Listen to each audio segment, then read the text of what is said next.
Have you ever looked at your life and felt like it's fine, not terrible, not failing, just underwhelming?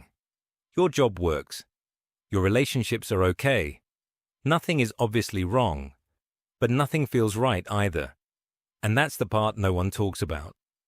How easy it is to settle for a life that looks acceptable on the outside, but feels quietly unfulfilling on the inside.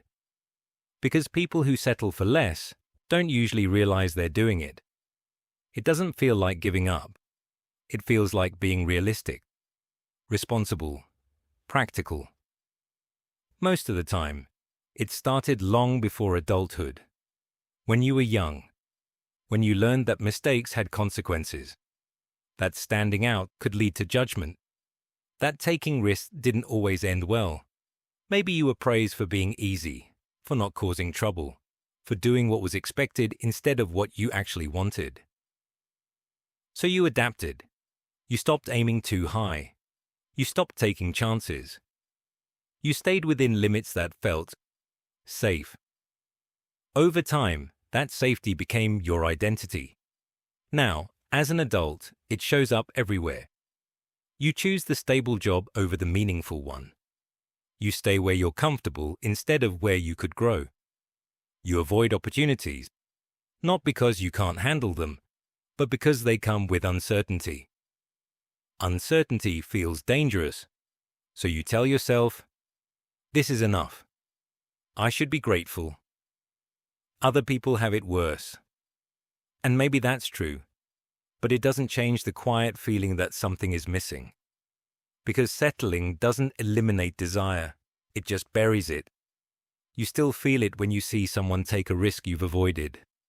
When someone builds, creates, becomes something, and a part of you wonders why you never tried. In friendships, you might go along instead of lead. You adapt instead of expressing yourself fully. You become easy to be around, but harder to truly know. In relationships, you might choose comfort over connection, familiarity over passion, stability over growth. Not because it's what you really want, but because it feels safe. Even your goals shrink. You don't ask, "What do I actually want?" You ask, "What's realistic for someone like me?" And that question alone quietly limits your life. Psychologists call this fear of failure, low self-efficacy, or learned helplessness. But at its core, it's simpler than that. You learned it's safer not to want too much, because wanting more means risking disappointment, risking failure, risking being seen and judged. So you aim lower. Not because you lack potential, but because you've been conditioned to avoid the cost of reaching higher. And here's what most people miss. Settling isn't a personality trait. It's a pattern. A pattern built to protect you when you had less control, less confidence, and fewer options. But what protected you then limits you now.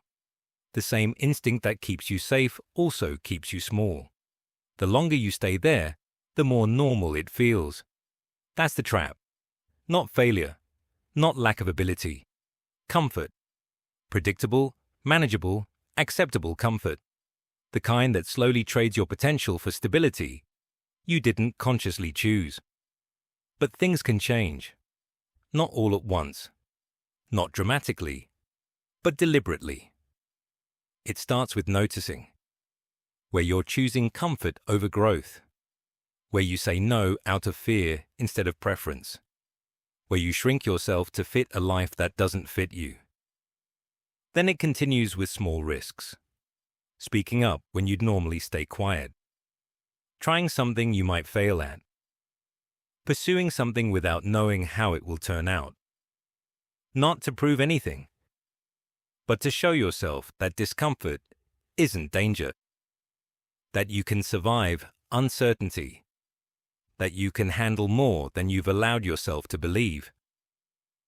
Every time you step slightly beyond what feels safe, you expand what feels possible. And slowly, the version of you that settled starts to loosen its grip. If you feel like your life has plateaued, like you've been circling the same level for years. It's not because you're incapable. It's because at some point, you learned to settle, and you got good at it. But that doesn't mean you have to stay there. Mediocrity isn't who you are. It's what you practiced. And anything practiced can be unlearned. Your ambition didn't disappear. Your curiosity didn't die. Your potential didn't go anywhere. It's just been waiting nonetheless on the other side of the risks you've avoided. So maybe the real question isn't, why is my life average? Maybe it's, where did I learn to settle? And what would happen if I stopped? Because the moment you stop choosing what's merely safe, you give yourself the chance to choose what's actually meaningful. And that's where your real life begins.